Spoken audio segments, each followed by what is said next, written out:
Come, let us meditate like a Jedi after reciting the concise meditation manual, Nerdy Nirvana.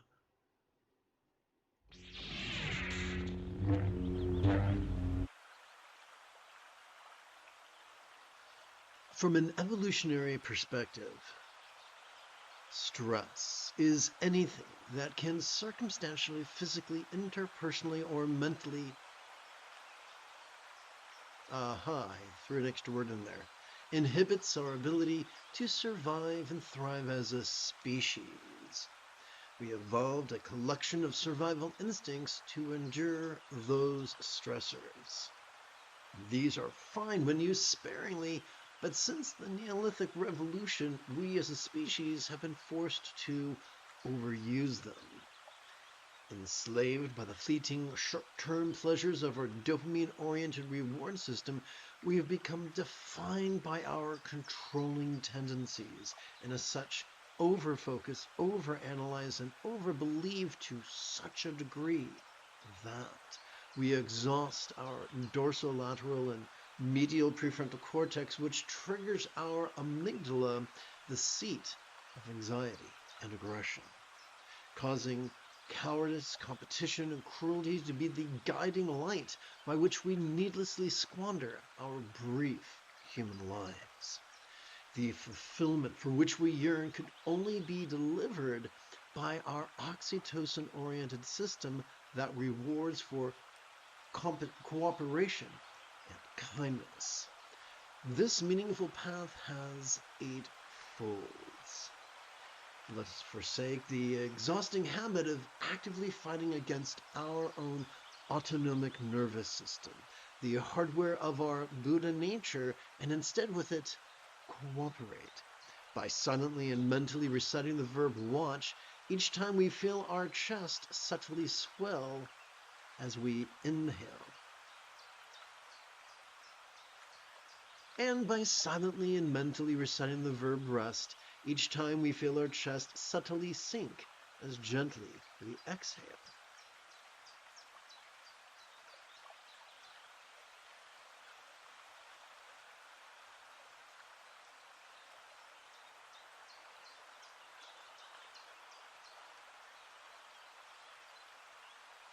Let us explore how this works. During each inhalation, spontaneous and uncontrived, the sympathetic nervous system, centered in the middle bit of our spinal cord, is already wired to vulnerably, passively, viscerally, randomly, and fleetingly watch our perceptions. The sights, sounds, sensations, flavors, and scents of the 4 bases of mindfulness: the circumstantial, the physical, the interpersonal, and the mental, including our abilities to emote, intend, reason, recall, and imagine. Instead of indulging our controlling tendencies to shove at circumstantial danger, physical pain, interpersonal scorn, and mental shame, as well as reach for circumstantial safety, physical bliss, interpersonal praise, and mental fame, let us choose to be vulnerable to all that we experience, from the external to the internal, from the physical to the mental, from the pleasurable to the painful, from the interesting to the boring, from the glorious to the grotesque. What are we to do with all that we watch? Simple.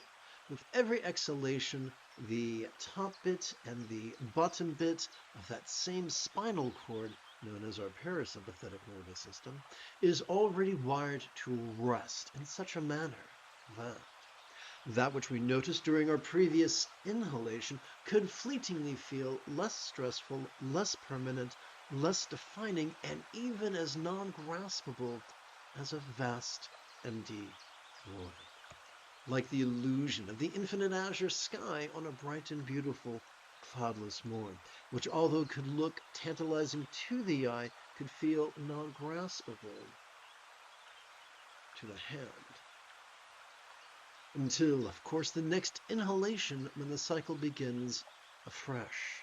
Like the ticking pendulum of a grandfather clock, we continue to watch mind's antics and rest in its non-graspable nature.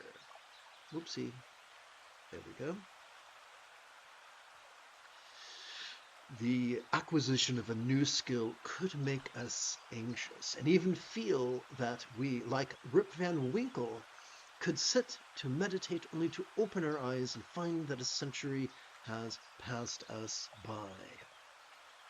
Some have found the best way to non-neurotically time our meditation is to practice a variation of Bengali crease counting. It could take more than 1 minute to count 16 inhalations by touching the tip of our right thumb. Let's see if I can get this aligned right quick. So if I get this closer, So if I go like this, will that work better? No, it won't. How about if I go like this? Yeah, that'll work. That's the ticket. Okay, a little bit closer. Okay. By touching the tip of our right thumb to the creases and tips of its little, ring, middle, and index fingers. It could take more than 20 minutes to count 16 sets of 16 inhalations each by touching the tip of our left thumb to the creases and tips of its little,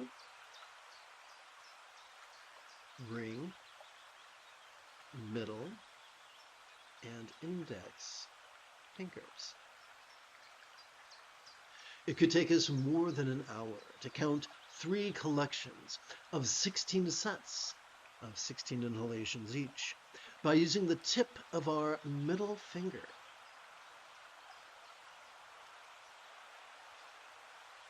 to first support our right middle finger's larger lower knuckle, and then support its middle knuckle, and then support its very small upper knuckle, all while resting both hands palms up in our lap.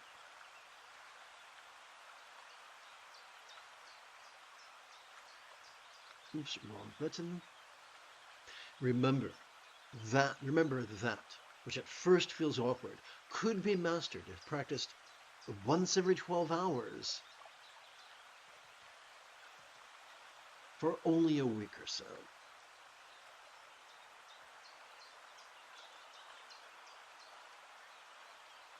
As we sit and breathe and watch and rest, all that we notice could effortlessly come to feel permanent, evanescent, and utterly subject to change. The more we sit and breathe and watch and rest, the more our angry and aggressive amygdala is calmed, and the more our empathetic anterior cingulate gyrus is gently stimulated.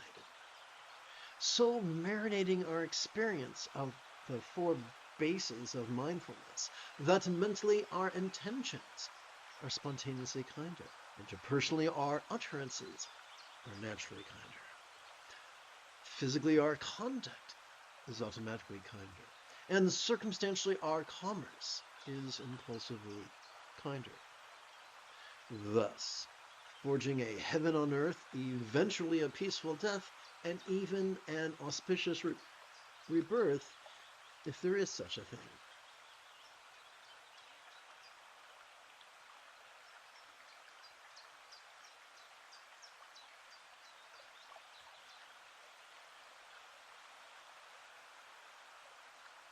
The more we sit and breathe and watch and rest, the more we automatically experience the effortless effort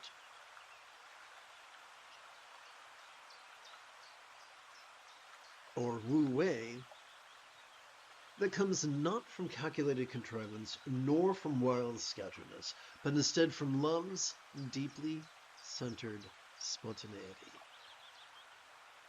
Let us transcend our elitist conditioning to consider the possibility that enlightenment is merely the mastery of this eightfold path.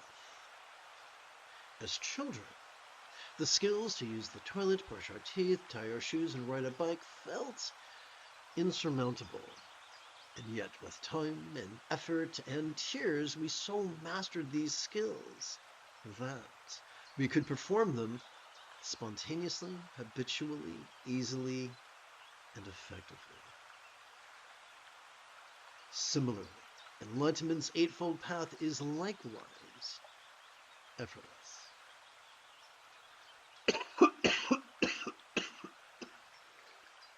Excuse me. Perhaps that is why that in the second and final passage of his discourse on the four bases of mindfulness, the Buddha is said to have explained that one could master this path in as little as 7 days. No, doing so does not mean we'll never experience any pain ever again. It simply means we will have mastered the Buddha's figurative tool chest, wherewith we could sustainably respond to each sling and arrow of outrageous fortune. So, once every 12 hours or so, may we sit and breathe and watch and rest.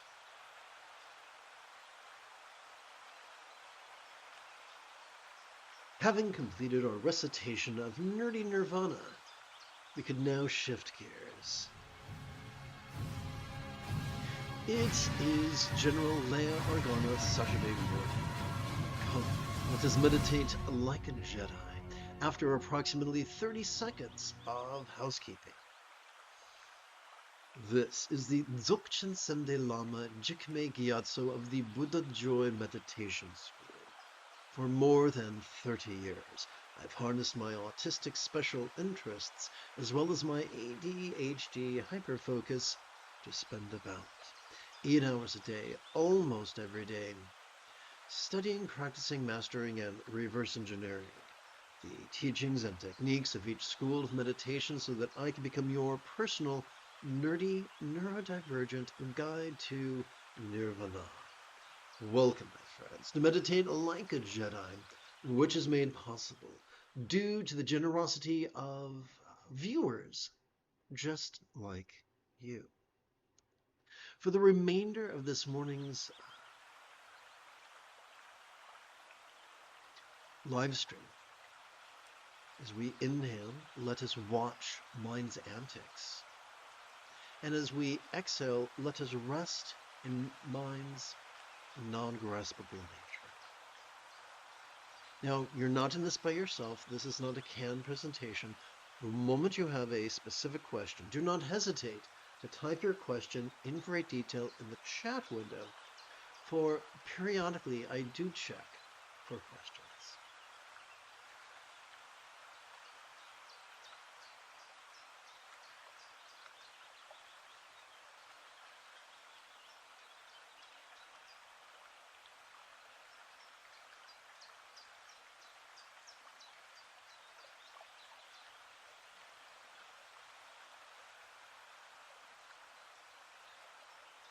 So, together, let us practice right now.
Let us seal this practice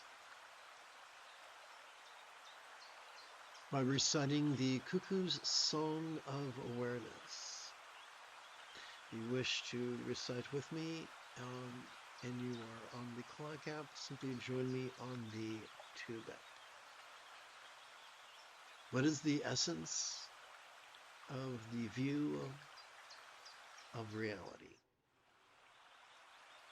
The true nature of infinite diversity is non-dual, for the wisdom of each phenomena is free of the need for conceptual elaboration. We turn our attention now to meditation.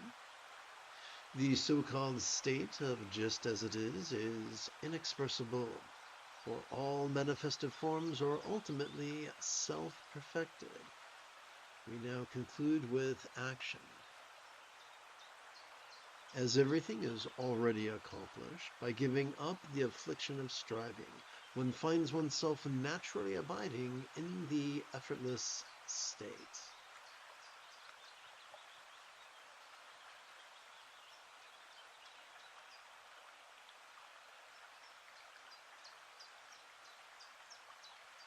You have taken your first step into a much larger world.